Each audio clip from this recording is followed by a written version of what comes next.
Like that. Let's bring in Republican Florida Congressman Greg Steube. We booked him because of that big hit the other day out at Nationals for the Republicans to put them on top 13-12.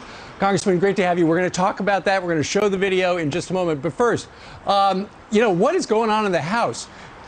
When you look at Nancy Pelosi, as we said earlier, she's in a pickle because even though they have unified control of government, they have the White House, they've got the Senate, they've got the House where you work, and yet they could not get this thing across the finish line. Well, and remember, Pelosi promised all these Democrats that there would be a vote on infrastructure on Monday. We are still sitting here on Friday with no vote, and that's because the progressive, the far left of her own party, have said that they're not going to vote for it because they want their $3.5 trillion socialized liberal spending spree. So until they get that, they're going to lock down on the infrastructure package. She can only lose 5 votes on the floor. There's not a single Republican in this chamber that's going to vote for the $3.5 trillion spending spree. Right. So if the progressives locked down on the infrastructure package, she doesn't have the votes. And so we sat here last night until about 11 o'clock at night before she let us all go. I don't know if you don't have the votes last night, you didn't have the votes on Monday, I don't see how they have the votes today. Yeah. We'll see.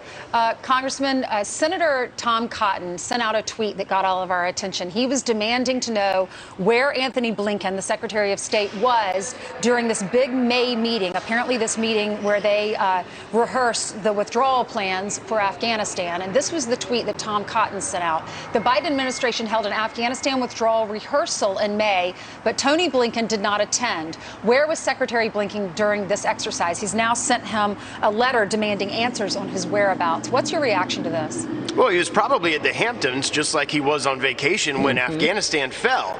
Clearly, he doesn't care about what's going on over there, and he's not answering questions. Members of the Republicans in the House have been peppering him with letters and questions. He refuses to answer. He refuses to give us details. As we stand here today, ladies and gentlemen, there are still American citizens and SIVs who helped our soldiers stuck in Afghanistan. And it's sad that we're relying upon organizations and not-for-profits to get people out because the State Department has utterly failed the American people. Yeah, Congressman, and you know about this stuff firsthand, having served in the military, having served in Iraq.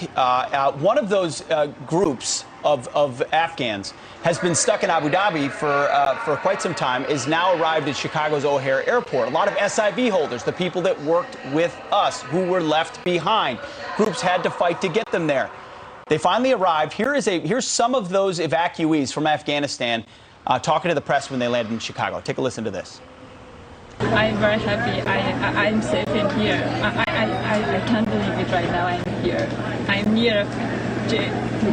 I'm to go in Afghanistan to visit my parents, my mother, my brothers and sisters for 1 month. But unfortunately, the Parliament comes here and I can't come back here. These guys wouldn't succeed, but we succeed together, and we're here now. I most want to go to school, become a doctor, help my family and the world. Congressman, the debacle continues to unfold. Some make it home, many never did and won't. Yet the only person that's been held accountable is a lieutenant colonel in the Marine Corps who happened to speak out and want to demand accountability. So do you have any sense that the administration has a grasp on the reverberating effects of how terribly this was handled?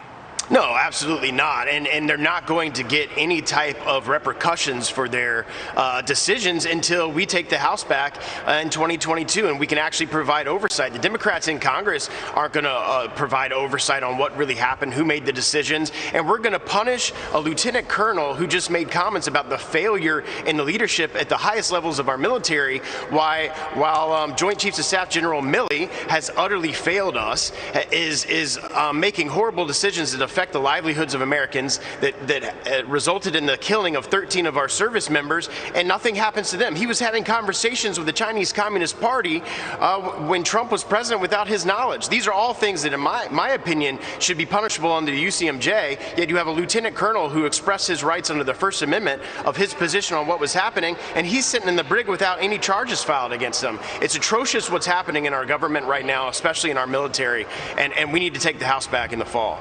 All right. right. Well, actually, the Republicans won at the congressional baseball game 2 nights ago, and you were the star. You were the video. You were the shot of the morning yesterday. We played it a bunch of times. There you are, first pitch, bottom of the third. You went deep and left before breaking into a Kirk Gibson-style slow trot around the bases. It was the first time ever in a congressional baseball game you hit an out-of-the-park home run in a professional major league stadium. When you hit it, what did you think to yourself? Well, all the glory goes to God. That's why I was pointing my finger up. And I just like the fact that I did it while the entire stadium and everybody in my own dugout was paying attention to President Biden because he was in the Republican dugout at the time. Not a single person was watching the field until they heard that hit. And I distracted everybody from looking at Biden to looking at the field. And suddenly all the members of the Republicans came out to greet me on the plate, and Biden was standing by himself in our dugout. I thought that was great. What's your baseball background? Yeah, did you play? I played in high school and had some opportunities to play in college, and I just didn't take advantage of them. But I'm open now. If any major league team wants to reach out, I'm available for some talks. Oh, you still got it. That is not an easy thing to. No. I mean, I could sit at that plate for years and not hit one. And you were the pitcher too, right? Yeah, I pitched about 5 innings, 120 pitches. That's great. Good. Did you practice? Yeah, we practice. The Republicans are serious about baseball up here now. We practice every morning at 6 a.m. We're up and at them at 4:30. So when we're in D.C. during season, we started practicing in about May. So paid off. And let me ask you this. When the president was in the Republican dugout, was he saying, hey, can you guys vote for this infrastructure thing? What was he talking about? I don't know, because I was up to bat, so I walked around to get up to the plate, and the umpire was like, hey, go ahead. And I said, hey, you want me to hit? If I hit a foul ball and it hits the president in the face, it's going to be your fault, and you're going to be responsible. And the catcher's like, hey, sovereign immunity. I looked at the pitcher. I said, do you want to go? He's like, go ahead. I'm like, all right. So everybody was paying attention to him, not the field. Well, he's your good luck charm. I mean, he shows up to the game, and you hit a homer. You made history. Did he give you one of those Dove bars that he was handing out with the presidential seal? No, but he did ask to see me as I came back in, so I did have a conversation with him. My son, who was also in the dugout, got the opportunity to meet him as well. Oh, that's cool. How old's your son? He's 11.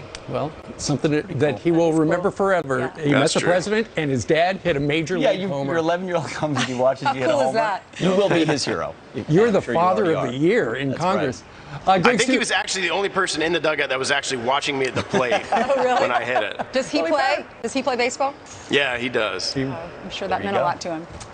Congressman, thank you very much. You've had a big week. Thank you, guys. And good luck today. So do you think they're going to vote today on infrastructure? If they didn't have the votes last night, they didn't have the votes Monday. I don't see how they have the votes today. But I would not be surprised if Pelosi keeps us here till Saturday or Sunday in the hopes that they can wring enough arms and twist enough arms to get the votes they need. Well, be ready in the dugout. Be ready. Thank you, sir. Yeah. Thank Your you, wife guys. will